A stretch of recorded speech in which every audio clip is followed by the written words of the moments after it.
Olá pessoal, tudo bem? Sejam bem-vindos a mais esse vídeo. Vamos falar dessa onda de calor que abateu pelo Brasil.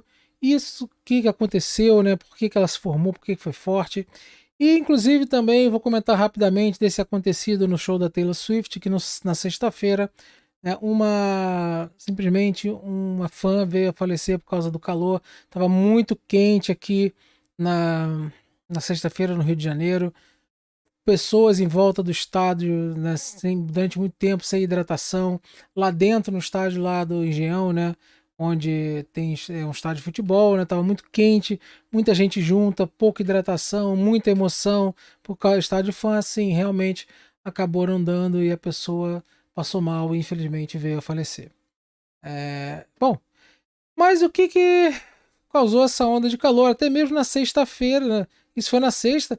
E no sábado, onde o show foi adiado, foi muito bem adiado, tinha que ter sido adiado mesmo, desde o primeiro. Só que fizeram uma grande bobagem, né? Fizeram isso em cima da hora. Isso já era para ter sido decidido desde de manhã. Então eu peguei um medidor que eu tenho aqui de temperatura, aquele a laser, né? E botei na minha parede. E deu às 2 horas e 30 minutos, deu 49,8 graus. Pois é, imagina o forno, isso com o ar-condicionado ligado. Depois eu fui e coloquei do lado de fora, né, no parapeito da janela, e deu 56,6. 56,6. Pois é, estava muito quente, uma insolação muito alta, que é bem característica de onda de calor, mas essa onda de calor foi quebrada, ainda bem, pela passagem de uma frente fria, que simplesmente, né, causou essa chuvarada tanto no Rio de Janeiro, quanto em São Paulo, quanto a Minas Gerais. E nesse vídeo eu vou explicar da onda de calor, né, o que aconteceu e por que dessas chuvas tão torrenciais lá no sul do Brasil. Então, se você gosta desse tipo de assunto, já peço a você o dedo no like e compartilhe esse vídeo. Bom, pessoal, um dos principais pontos é o nosso querido El Ninho, que pela primeira vez, tá, desde que se instalou, ele chegou a um patamar mais forte, né? Podemos já falar que agora esse El Ninho é forte, mas ainda está muito longe de ser um super El Ninho, tá? Então, ele chegou ao patamar forte, sim, tá? Ele está lá, forte, como El Ninho forte, e traz consequências também, tá? Como agravamento de onda de calor, outras consequências mais de agravamento de chuvas, tal, mas a gente vai comentando. Acontece que o que causou isso tudo? Vamos lá. Nós temos aqui as altas bolivianas, né, que é um centro de alta pressão que está lá na Bolívia, tá? Então, só que isso aí não é muito comentado, tá? Abordado, por exemplo, a grande parte das conversas sobre tempo, né, e não tem nas explicações, tá? A alta boliviana, ela tem grande influência no regime de chuva em muitas áreas no Brasil, tá? E o desenvolvimento dessa região de alta pressão atmosférica, ele se deve, por exemplo, a intensas atividades convectivas que tem lá na região amazônica e também o intenso aquecimento sob o altiplano boliviano, sob o altiplano boliviano. E essa alta boliviana, ela atua principalmente no verão. No verão é quando essa alta boliviana está lá mais parruda, né, mais pronta para atuar. Mas na primavera já é possível sentir e sentir bastante a sua presença, principalmente quando tem El Ninho. Quando tem El Ninho, né, uma das coisas que acontece lá na Bolívia é o derretimento, né, lá de parte das cordilheiras.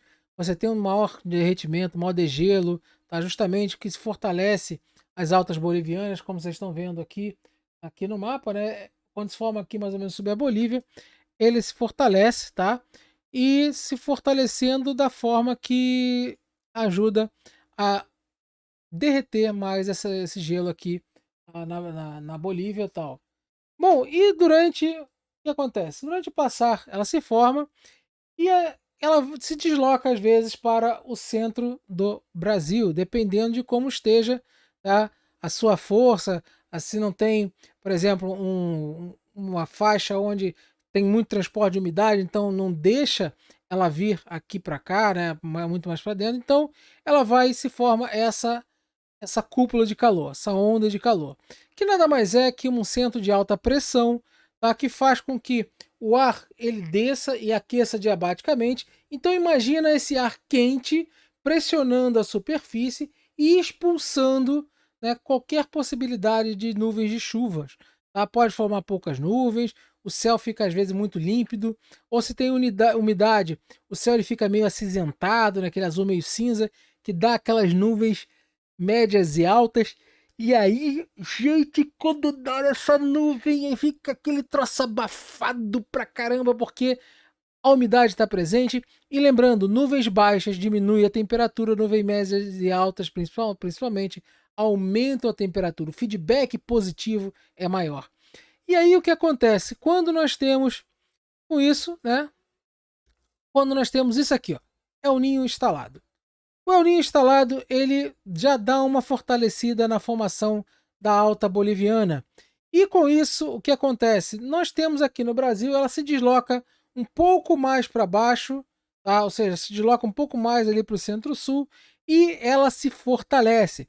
Ou seja, ela ganha força, fica um grande centro de alta pressão, fica um grande bloqueio atmosférico mais forte, tá? Que impede a passagem de ar mais frio, por exemplo, vindos, né, de uma frente fria que sai lá da Antártica. Então a frente fria ela não consegue passar, ela fica bloqueada. Além disso, né, nós temos a situação onde que aqui para cima, né, o Oceano Atlântico Norte está mais aquecido. Eu expliquei isso em relação à seca da Amazônia, tá? Da zona de convergência intertropical. Então já temos uma menor precipitação que traz menos umidade. Temos essa cúpula de calor fortalecida pelo El Niño, tá? Justamente é normal.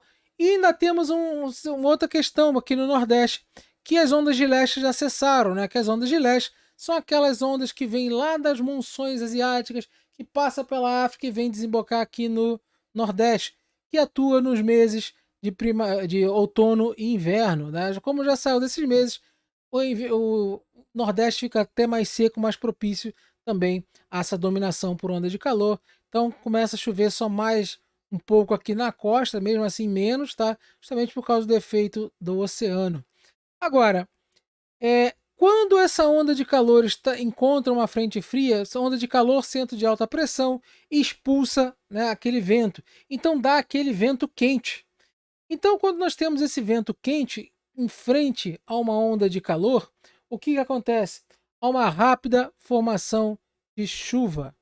E essa rápida formação de chuva acaba tendo naquelas chuvas muito mais pesadas e persistentes, porque a frente fria fica bloqueada, não consegue muito sair. Então acaba ficando chovendo muito no sul do país, tá? E sem contar que durante o El Niño, principalmente El Niños mais fortes, aumentam a quantidade de ciclones extratropicais se formando no Atlântico Sul, ali perto da Argentina, aqui do Uruguai, até mesmo da costa do Rio Grande do Sul. Tá? Onde que existe, né, uma corrente de ar de altos níveis, né, uma corrente de jato de altos níveis que vai, né, de leste para oeste, tá? Então né, não, de oeste para leste, né, ao contrário. Então, que vai aqui do Pacífico, né, para o Atlântico, né, lá em altos níveis, aproximadamente 10.000 metros, e acaba fazendo com que fortaleçam os ciclones e se formem mais, tá? E aí a frente fria ela continua embora, ela vai embora e pouco interage aqui, até que isso aqui seja rompido, até que isso aqui seja rompido. Acontece que quando nós temos essa frente fria duradoura, as chuvas são muito mais fortes lá no sul do país e persistentes, e é o que nós temos observado.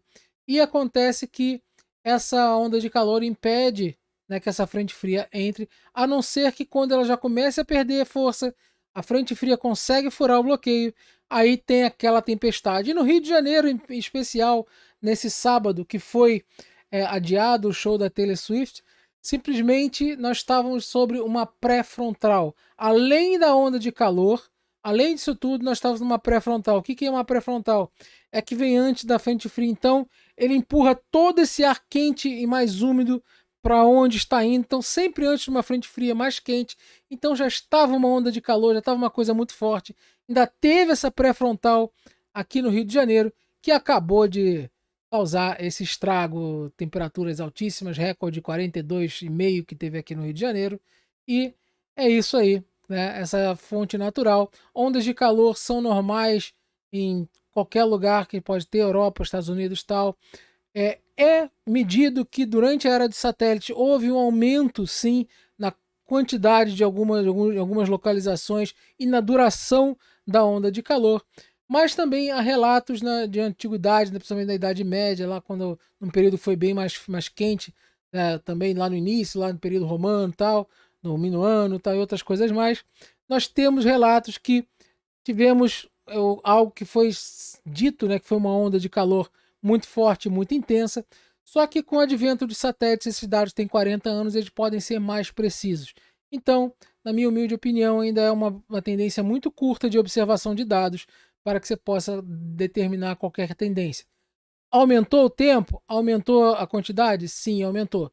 Mas também aumentou o nosso poder de detecção. Então, ainda, para mim, ainda tem que esperar um pouco mais para rever se realmente é uma tendência, é algo que está indo nessa direção. Até porque, sim, o planeta ele está com uma taxa de 0,14 graus Celsius por década de aquecimento. Então, está indo sim para maior temperaturas durante um tempo. Inclusive, né, nós temos aqui, nesse caso, eu falei, né, que né, aqui, né, em 91 teve a erupção do Pinatubo e a temperatura da Terra em 92, 93 caiu meio grau.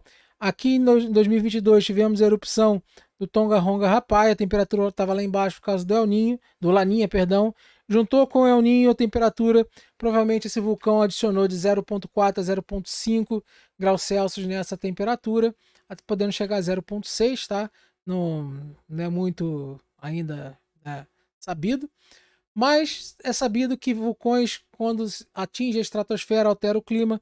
Quando é um vulcão terrestre, diminui a temperatura. Quando é um vulcão submarino, aumenta a temperatura porque hidrata a estratosfera. E com isso, eu posso até falar para vocês que teremos o verão acima da média, tá? Porque justamente, por enquanto, esse vulcão ainda deve atuar na estratosfera ainda uns 2 a 5 anos, mas com o passar do tempo vai diminuindo, mas ainda vai sendo sentido e vai entrar saindo, por exemplo, em dezembro, quando começa o verão, tá? Principalmente o verão meteorológico. Nós temos o que? Lá no hemisfério norte começa o inverno e começa a temperatura da Terra começa a diminuir, justamente porque os continentes eles trocam calor com muito mais facilmente com o oceano.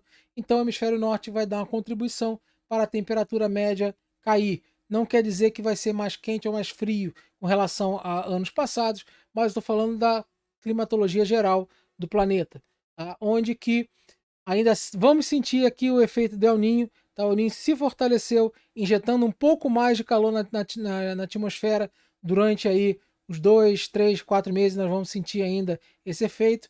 E até o El Ninho, né, sair depois mais 2, 3 meses, quando ele sair, ainda vai continuar tendo esse efeito, inclusive do vulcão. Então, acredito que nós vamos ter sim um 2023, né, mais quente de todos os tempos, né, das medições, pelo menos de satélite, e algumas até falam que dos últimos 125 mil anos. Posso falar isso depois. E vamos ter um 2024 também, tá, aquecido por causa da entrada já com o El Ninho no verão e também, né, o verão aqui, inverno lá no norte, e também por causa do vulcão Tonga-Ronga Rapai. Beleza? Então é isso aí. Valeu a vocês que estão nos assistindo. Gostaria de pedir a vocês pelo menos um like, se é a primeira vez se inscreve.